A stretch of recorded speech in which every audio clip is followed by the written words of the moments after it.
हम दिखा रहे हैं रैपिड फायर राउंड। क्या आप लोग तैयार हैं रैपिड फायर के लिए? क्या आप लोग तैयार हैं रैपिड फायर के लिए? सर यहां पर मैं कुछ तस्वीरें दिखाऊंगा और उसे देखकर आपके मन में जो पहला शब्द आए हम वो आपसे सुनना चाहेंगे। जो पहला शब्द, सर दिखाइए जरा, जो पहला शब्द। ये देखिए, ये तस्वीरें हैं मल्लिकार्जुन खड़गे और सोनिया गांधी की छाते वाली तस्वीर। ये देखिए, अब आप बताइए क्या कहेंगे इस पे आप? अब कुछ चीजें दया के पात्र होती हैं। ओके, अगली तस्वीर दिखाइए जरा। पहला शब्द क्या आ रहा है सर, बताइएगा। ये देखिए बात,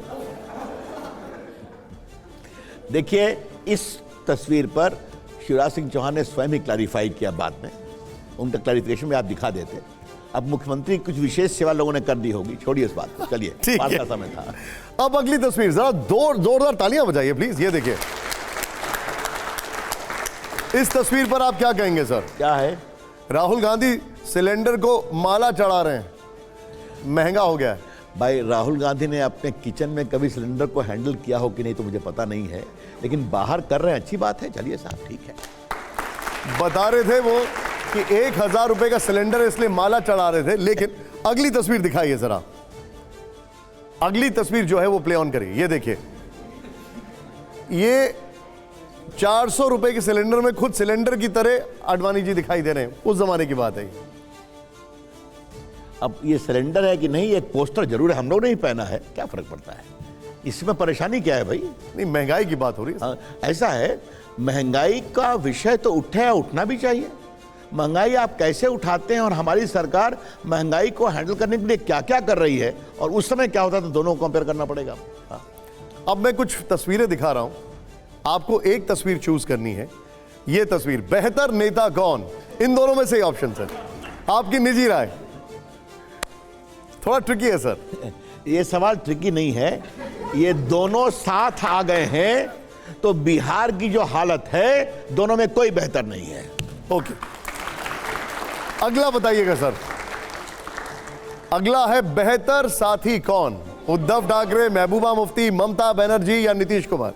ऐसा है, ये साथी हमसे बहुत दूर हैं और दूर से ही चिल्ला रहे हैं, छोड़ दीजिए उनको। हमने मोटा मोटी सबके साथ काम किया है, ये सच्चाई है, लेकिन अब सब बहुत दूर चले गए। लेकिन सर इसमें से कौन बेहतर रहा है ये तो बता दीजिए। अनुभव किसके साथ अच्छा रहा? मैं ये जजमेंट कैसे दे दूं? ये जजमेंट बड़ा जजमेंटल हो जाएगा ना, छोड़ दीजिए। अभी तो सब मोदी जी की खिलाफत कर रहे हैं, ये सब प्राइम मिनिस्टर के दावेदार हैं, ये समस्या है। ओके, समझिए आप? ठीक है। अब अगले सवाल को आपको प्लीज सर एक चुनना ही पड़ेगा, रिक्वेस्ट है हमारी। प्ले ऑन करिए जरा यहां पर, पहले जोरदार तालियां जरूर हुआ करें भाई। ये देखिए, बेहतर कलाकार कौन? रविशंकर जी, अमिताभ बच्चन या शत्रुघ्न सिन्हा? देखिए, एक बहुत ही माय यंग फ्रेंड्स, एक बहुत सी सिंपल सी चीज है कि जहां पर आपका पर्सनल कॉन्फ्लिक्ट ऑफ इंटरेस्ट हो उसको आपको अवॉइड करना चाहिए। शत्रुघ्न सिन्हा को मैंने पटना साहिब लोकसभा में 2,90,000 वोट से हराया, उनकी आवाज़ खामोश हो गई, ठीक है। तो अब मैं उनको चुनूं कि अमिताभ बच्चन को चुनूं? लेकिन अगर आप मुझे सीरियसली पूछना चाहते हैं तो मैं भारतीय फिल्मों के एक दर्शक के रूप में अमिताभ बच्चन को बेटर मानूंगा। ठीक है, सीरियसली बताता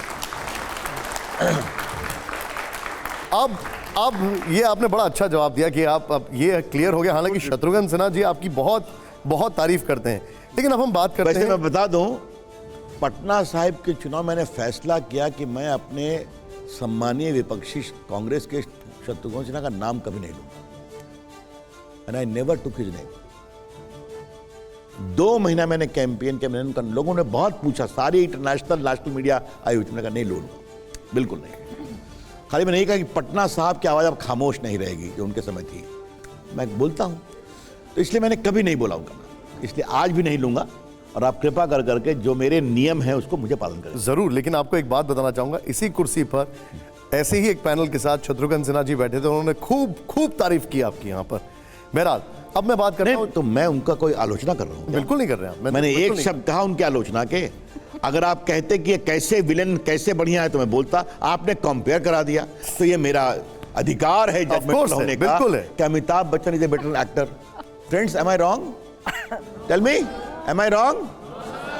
अच्छा ठीक है, अब मेरा सवाल है, जो देश में अभी कुछ जगह कुछ ऐसी घटनाएं घटी उसको लेकर बिहार और बंगाल की हिंसा के लिए जिम्मेदार कौन है आपके अनुसार? देखिए, मैं कुछ नीतिगत बातें कहना चाहता हूं। देश के लोगों को रामनवमी में शोभा यात्रा निकालने का अधिकार है या नहीं है, ये मेरा सीधा सवाल है। और रामनवमी तो कोई एकाएक आती नहीं, उसका डेट फिक्स होता है, तो सरकार कार्रवाई क्यों नहीं कर सकती? यूपी में क्यों शांति रही? यूपी तो पहले अशांत रहता था। और चूंकि मैं बिहार से आता हूं, नालंदा में, तो पिछले साल जहां पर परेशानी हुई वहां सख्त पुलिस थी, तो कार्रवाई कुछ नहीं हुआ जिन लोगों ने करने की कोशिश की। इस बार नए महिला रिक्रूट को डाल दिया, जैसी ढेला चला वो भाग गई वहां से। तो सरकार की पुलिस होती है, इंटेलिजेंस होता है, सख्ती करना चाहिए। बंगाल में कौन सी बात कहे, पहले भी हो चुका है। देखिए, अगर कुछ लोग चाहेंगे कि रामनवमी को शांति से नहीं मनाने दिया जाए, यहां से नहीं जाने दिया जाए, तो परेशानी होगी। देखो मेरे नौजवान साथियों, ये जो हिंदुस्तान का गुलदस्ता है ना, इसमें किस्म किस्म के फूल हैं। रामनवमी भी मनेगी, दुर्गा पूजा भी होगा, नवरात्रि भी होगी, शिवरात्रि भी होगी, ताजिया भी निकलेगा, मुहर्रम भी होगा, क्रिसमस के कैरल्स भी गाए जाएंगे। सरकार का काम यह है हर आस्था को अपने आस्था के सम्मान करने का अवसर मिले और सुरक्षा मिले। जब यह होगा तो दिक्कत नहीं होगी। लेकिन वोट बैंक के लिए कुछ को अधिक लिफ्ट और कुछ को नहीं, तो समस्या होगी। वो चाहे हो बंगाल या चाहे हो बिहार, यही समस्या है। नहीं रविशंकर जी, लेकिन यहाँ एक सवाल खड़ा होता है। आप जब ये कह रहे हैं तो आपने कहा कि जितने भी धर्म, मजहब, पंथ, संप्रदाय सब एक साथ निकले। ममता बनर्जी कहती हैं कि आप बंगाल में जाना चाहते हैं, इसलिए रामनवमी के जुलूस पर बहुत जोर दे दिया है, और आप रास्ता बदल के ऐसी स्थिति कर देते हैं कि वहाँ दंगा हो जाता है। क्या कह रही हैं वो? क्या कह रही हैं? रामनवमी के दिन अगर मुख्यमंत्री धरने पर बैठा हुआ है और वहां से आलोचना कर रहा है, तो मुख्यमंत्री एक संदेश दे रही है। किसको? दूसरे ग्रुप को, कि मैं तुम्हारे साथ हूं, देखो मैं क्या एक्शन ले सकती हूं। देखिए, मैंने एक पटना में टिप्पणी की है, नीतीश कुमार अभी तक क्यों नहीं नालंदा गए? उनका गृह क्षेत्र है ना, जाके मलहम पूछना चाहिए था, जाना चाहिए था। यही तो मैं कहना चाहता हूं। उन्होंने कहा मेरी जाने की जरूरत क्या है? लेकिन सर, नीतीश जी एक नाम भी ले लिया, किसने किया, कॉन्स्पिरेसी थ्योरी दे दिया, उसके बारे में आप कुछ नहीं बोल रहे। अब देखिए, नीतीश कुमार 4 दिन के बाद बोल रहे हैं ना। नीतीश कुमार की बहुत आलोचना हुई है ना। एक बार चलिए पटना, आप देख लीजिए। एक बार बहुत से पत्रकारों ने जा करके नालंदा के विक्टिम्स का स्टेटमेंट लिया है। एक बार आप लोग भी चले जाइए, मैं उसको यहाँ रिपीट नहीं करूंगा। लेकिन मैं फिर कहूंगा, राइट कहीं भी हो अनफॉर्चुनेट है, लेकिन अगर रामनवमी के जुलूस को निकालने पर परेशानी होगी और बाकी समाज के जुलूस को रास्ता दिया जाएगा, तो ये ठीक नहीं है, तो फिर तनाव बढ़ेगा। Let's be very clear about it. Neerja ji, एक सेकंड, नीरजा जी। रविशंकर जी, ये बड़ा अजीब था कि एक ही दिन में 6-7 स्टेट्स में ये इस तरह से हिंसा हुई, ऐसी वारदात हुई। ये क्यों? नहीं, जवाब बहुत कम्युनल वायलेंस कुछ मिनटों के लिए होता है, फिर शांत हो जाता है अगर आम लोग उसमें इन्वॉल्व हों। पॉलिटिकल पार्टीज जब इन्वॉल्व होती हैं तो फिर लंबा चलता है। आपने बहुत सही कहा। इस बार ये एक सुखद बात रही कि बाकी जगह जहां रहा 2-3 घंटे में या 1 दिन में शांत हो गया। बंगाल बिहार में क्यों बढ़ता रहा, ये तो मैं आपसे कहना चाह रहा हूं। देखिए, कम्युनल वायलेंस कोई आज तो नहीं होता है, सैकड़ों वर्षों से होता है। आप उसको कैसे कंट्रोल करते हैं, ये इंपॉर्टेंट होता है। इसलिए तो मैं आपसे कहना चाह रहा हूं, ये बड़ा दुर्भाग्यपूर्ण है, नहीं होना चाहिए था। और ये सीधा सियासत ने वोट के लिए सख्ती नहीं की, पुलिस नहीं भेजा। और एक बार पुलिस को आप कह दीजिए कि राइट नहीं होना है, तो पुलिस कंट्रोल कर लेती है, मैं जानता हूं। पर ध्रुवीकरण का फायदा भाजपा को होता है। ये ध्रुवीकरण का फायदा भाजपा को होता है। नीरजा जी, ये आपका और आपके मित्रों का आरोप तब से चल रहा है जब से हम पैदा हुए हैं। पर सही है ना? एक मिनट, मैंने ये तो नहीं कहा, आरोप कहा मैंने। अब हम लोग देश पर राज कर रहे हैं, एक बार नहीं 9 साल से राज कर रहे हैं, 24 में फिर आएंगे। अब तो थोड़े सुर बदल दीजिए, ये मैं कहना चाहता हूं। जी राहुल सिन्हा जी एक सवाल पूछें। रवि जी, इस सब के बीच में ममता बनर्जी का एक और स्टेटमेंट आया और उन्होंने कहा कि ये रमज़ान का मौका है, इस वक्त पवित्र महीना चल रहा है, रोज़ा रखे हुए मुसलमान कभी भी पत्थर नहीं चला सकते। अब यही सर्टिफिकेट दिक्कत कर देता है ना, क्योंकि इसका सीधा उपाय है कि प्रभु राम की उपासना वाले पत्थर चलाते हैं। मैं ये कहना नहीं चाह रहा था राहुल, मैंने वो संयम रखा, ये मैंने उनका स्टेटमेंट सुना है, लेकिन चूंकि आपने कहा this by itself shows her double standards, उनके दोहरे मानदंड, ये ठीक नहीं है। मुख्यमंत्री, देखिए नीरज, आपको मैं आज एक बात कहना चाहता हूं, क्योंकि आपने सवाल किया तो मुझे मैं उत्तर दे दूंगा प्लीज प्लीज। और मैं यंग फ्रेंड्स, आप लोग भी सुनो, ये एक सच्चाई है कि मुसलमान का वोट बीजेपी को कम मिलता है। सच्चाई है। क्यों मिलता है छोड़ दो, क्योंकि 50-60 साल से बीजेपी की पिटाई करोगे तभी तुमको मुसलमानों का वोट मिलेगा। पॉलिटिक्स चली है। आज हम देश में राज करते हैं, 12-13 प्रदेशों में राज करते हैं। हमने सबको एक नजर से देखा कि नहीं देखा? अगर स्कॉलरशिप दिया तो क्या मुस्लिम बच्चों को छोड़ दिया? अगर गांव में बिजली लाई तो क्या मुस्लिम गांव को छोड़ दिया? मैं देश का आईटी मंत्री रहा हूं, डिजिटल इंडिया में मेरी थोड़ी भूमिका है पीएम के निर्देश में। आज क्या मुस्लिम बच्चे डिजिटली इंपावर्ड नहीं हो रहे हैं? स्टार्टअप पे नहीं जा रहे हैं क्या? यह है बड़े सवाल। अगर 80 करोड़ लोगों को खाना खिलाया जा रहा है तो क्या मुस्लिम परिवारों को छोड़ा गया है?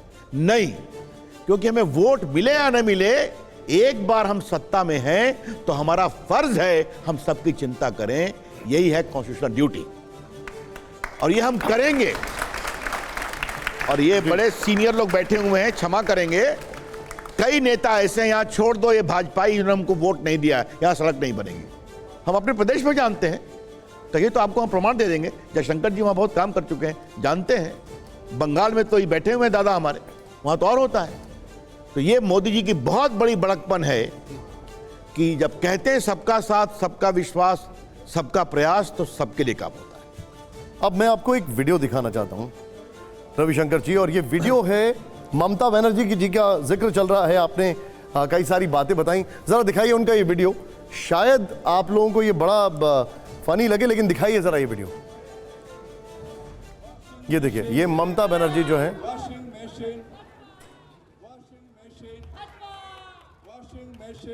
वॉशिंग मशीन है ना, बीजेपी को वॉश कर रही है।